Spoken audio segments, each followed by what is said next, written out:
Thank you very Thank much you for so much for that. joining us. Thank you very much for that warm introduction. Yeah, my name is Yes, Franklin thank you so much. Adetomi, and today I'll be speaking on the topic future proof your workforce, manage talent for what is next. So, without further ado, let's begin. Can you put up my slide? Okay, next slide, please.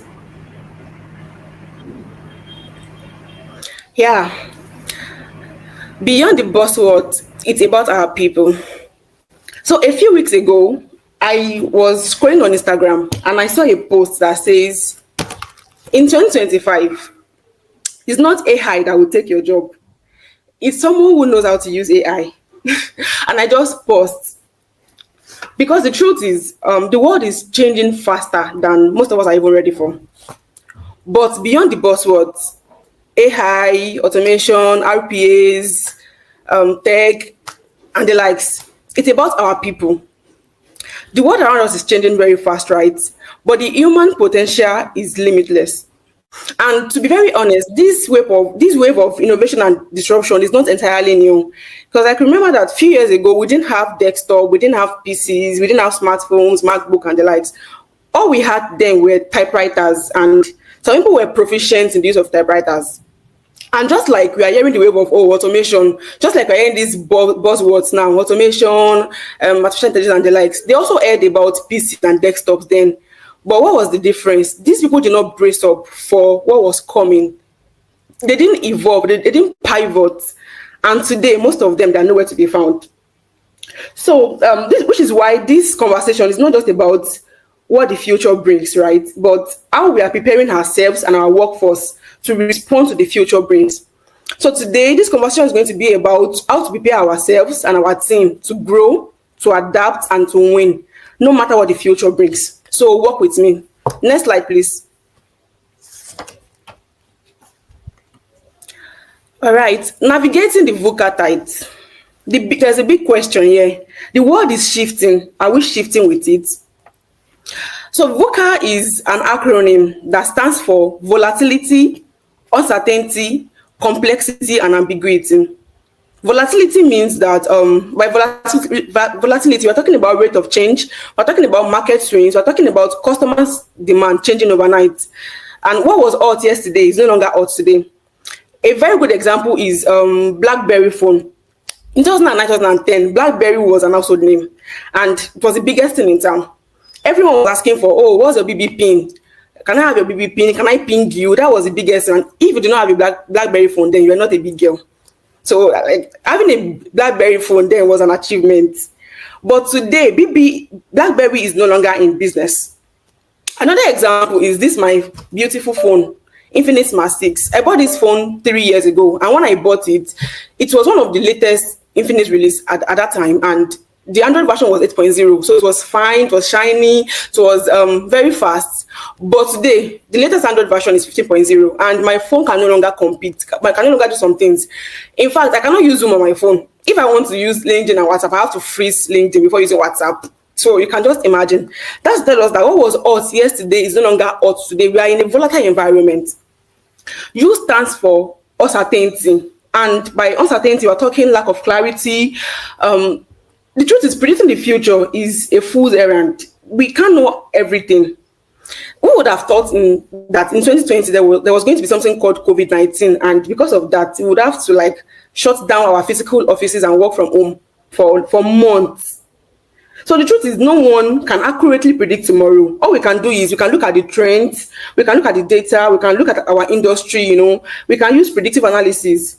But at the end of the day, we do not have control over the future. But what we do have control over is how we can prepare for anything that comes. C stands for complexity, and we are talking multiple key decision factors. Everything is interconnected, and a small change in one area can have ripple effects. Because of the COVID-19 pandemic, now we're talking about flexible work arrangements, we're talking about work-life balance campaigns, we're talking about talent war and the likes. Before COVID-19, we had remote jobs, right? But it wasn't really a thing like now. It's 5 years post-COVID, but we are still trying to recover from COVID. People are campaigning for flexible work modes now than ever. Moving on, A stands for ambiguity. which means that information is abundant, right? But clear answers are scarce. And because of that, decisions are now tougher than ever, now than ever. So we might be thinking, why does this matter to our workforce? In this VUCA environment, in this volatile environment, uncertain environment, complex environment, ambiguous environment, our people are our compass. And it is their adaptability, their resilience, and their willingness to evolve that will keep us navigating effectively, not just to survive, but to thrive. And without a future-proof workforce, without a workforce that is being primed and prepared for the future, my organization and your own organization will risk being swept away by the next big wave. And if you doubt me, ask BlackBerry or ask Nokia. Next slide, please. Just work with me. I'm trying to build a foundation here. All right. So the tech tsunami, automation, AI, and what it means for us. Now, post-COVID, we've drastically gone from manual to machine. You will agree with me that AI, artificial intelligence, and automation, they are no longer futuristic concepts. They are here, and they're rapidly transforming the way we work. Automation talks about how repetitive tasks are being streamlined by machines, and it is now freeing up human capacity for more complex and creative work. Now we have something called RPA, that is robotic process automation, and what that does is it handles routine data entry. We have AI now, from predictive analysis to generative analysis. I can remember that my own first work experience pre-NYSC, I was an executive assistant in an owner-managed business, what we popularly know as one-man business. And you will agree with me that if you work in an owner-managed business, you are going to wear multiple hats. So I was executive assistant, I was project manager, I was customer service on some days, and I was in charge of writing copies. And I remember that in those days, I would sit down for hours, racking my brain, trying to come up with copies, trying to write content and copies in those days. And some weeks ago, I stumbled upon some of my notes because I used to write in my jotter first. Then in those days, I would sit down, scribble ideas in my jotter before, coming up with copies.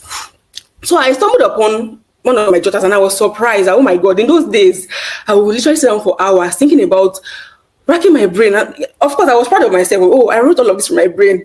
But today, the story has changed. As a copywriter or a content writer, you can just sit down and in 30 minutes with the right prompt, something called prompt engineering, with the right prompt, you can come up with content and copies for a month in 30 minutes, unlike those days. So that's to tell us that all these concepts that are hearing about AI, automation and the likes, they are not futuristic concepts. They are here. They are here right now. Like this is the future. They are here already. Next slide. So what are the impacts? We're talking about AI, RPAs, automation, tech, blah, blah, blah. So what are the impact of all of this? One, job transformation, not just displacement. I mentioned at the beginning that AI is not going to replace us, right? But someone who uses AI is going to replace you. So all of these automation that we're hearing about, automation, AI, and the likes, they are not here to take our jobs. They're not here to displace us. They are here to transform the way we work.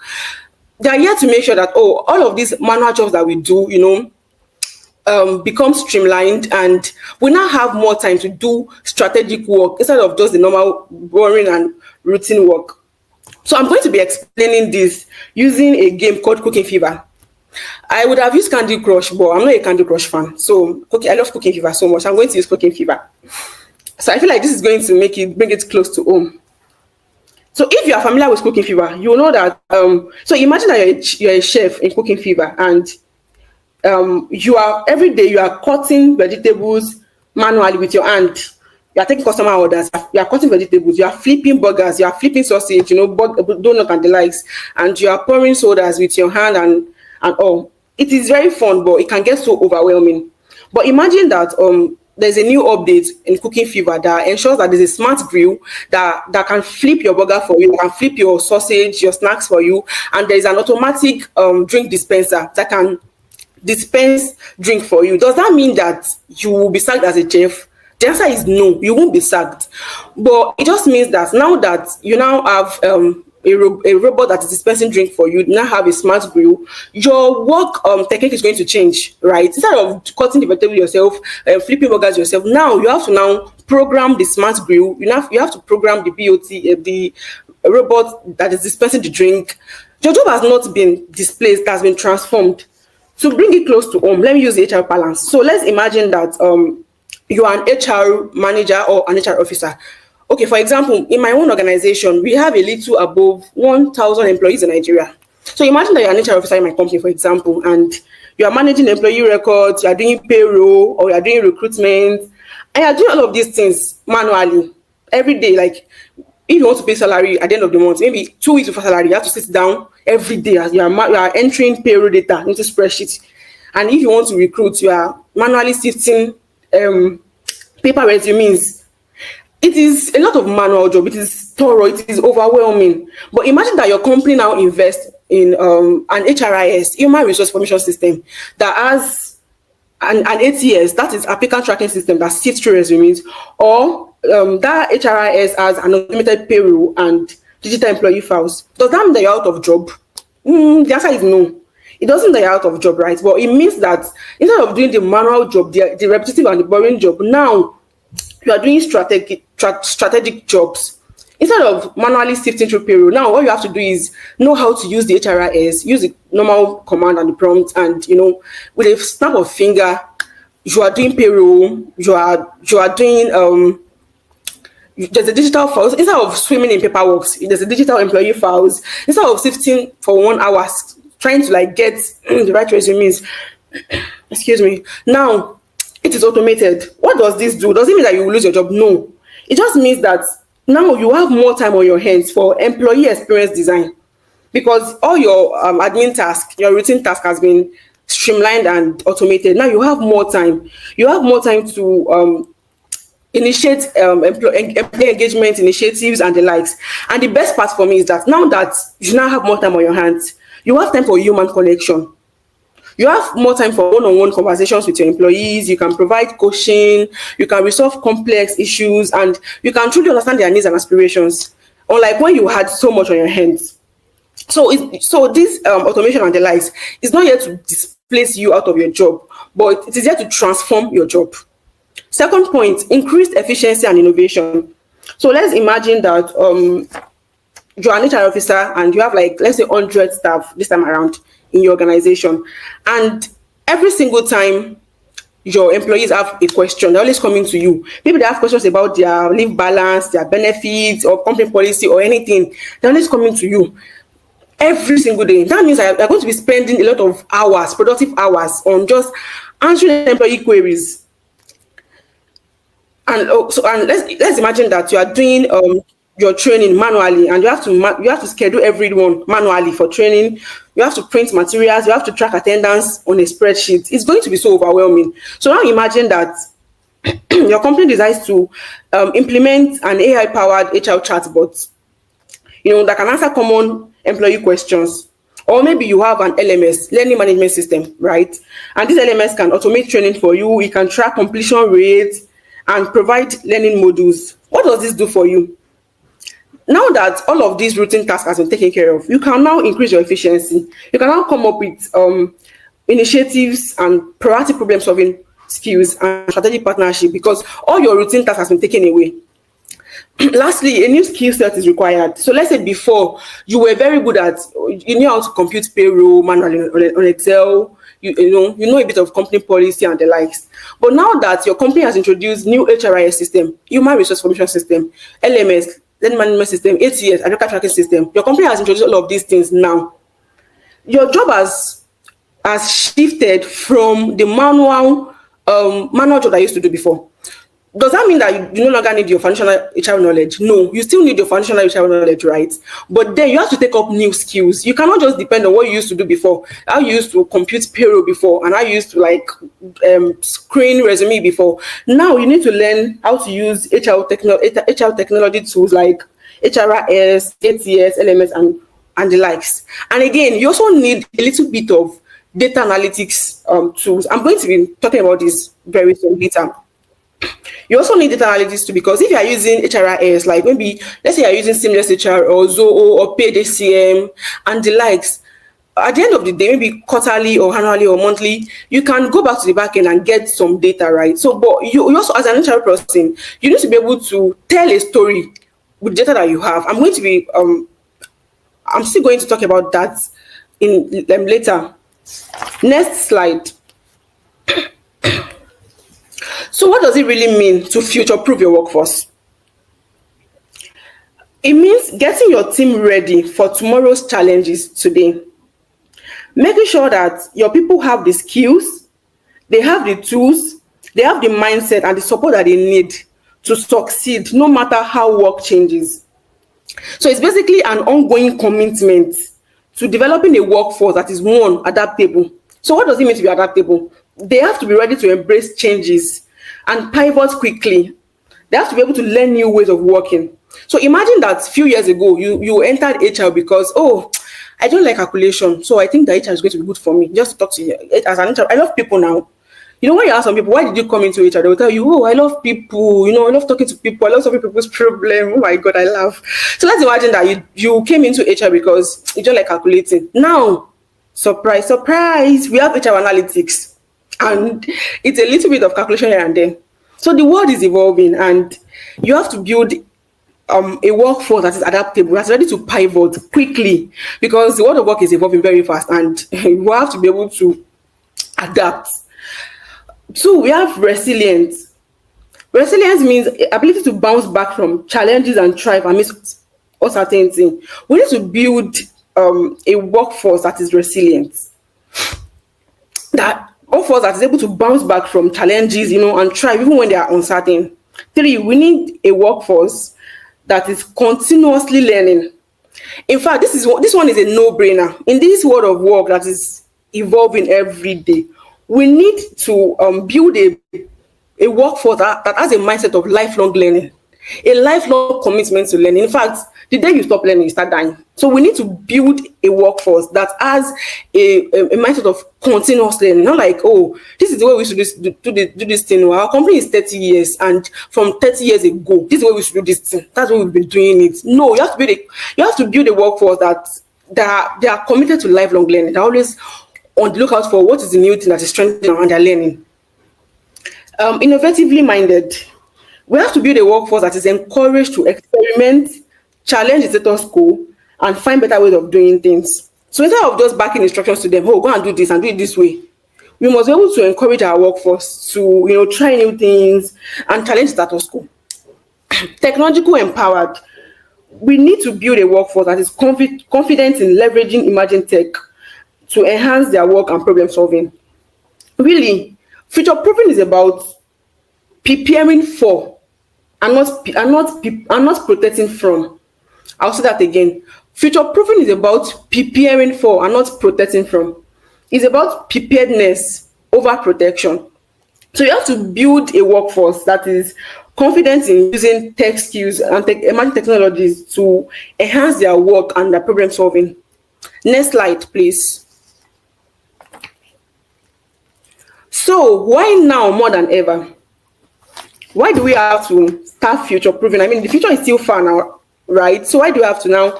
Why do we need to start future proofing now? Why are we starting now? One, accelerated pace of change. Things are changing faster. Things are changing fast. Like things are changing faster than a chameleon even changes its clothes. I was talking to a friend a few weeks ago, and I was just airing my frustration because. So I started HR because I came into HR because I love HR. I want to do HR right. Then after a while, I started hearing about tech. So I said, okay, because of FOMO, fear of missing out, I said, okay, me too, I will not be left behind. I have to do tech. If I can do tech, I'm smart, I can do tech. So I said, okay, let me do digital marketing. This one does not require coding, right? So I started learning digital marketing, copyright and the likes. But I don't know, it didn't feel like me, so I stopped. Then I started digging deeper. Then I found data analytics, and I felt like, oh, I can integrate data into HR and be able to make strategic decisions. It sounded so interesting. So I said, okay, so yeah, count me in. So I started learning. So I started making research. What do I have to learn? He said, oh, learn Excel. So I started learning Excel. After learning Excel for a while, I saw that, after learning Excel, I will need to be able to visualize whatever my findings in Excel, right? So learn Power BI, I learned Power BI. After learning Power BI, okay, you have to learn MS Access. Okay, I learned MS Access. Oh, for you to know MS Access very well, you need to learn SQL. I started learning SQL. I'm still learning SQL, perfecting my MS Access, and now there's Python. Okay, so I need to learn a little bit of coding. Okay, I'm going to learn that. And I'm still trying to like juggle all of those things with my normal, 9 to 5 and everything. And there is Power Automate. There's Microsoft Fabric now. And I'm like, can't people just like slow down? Let us catch up. I'm trying to catch up here. Let's catch up. Let me catch up. Let me learn Python. Let me learn SQL first. Let me know these things first before we move to another big thing. There's Power Automate, there's MS Fabric.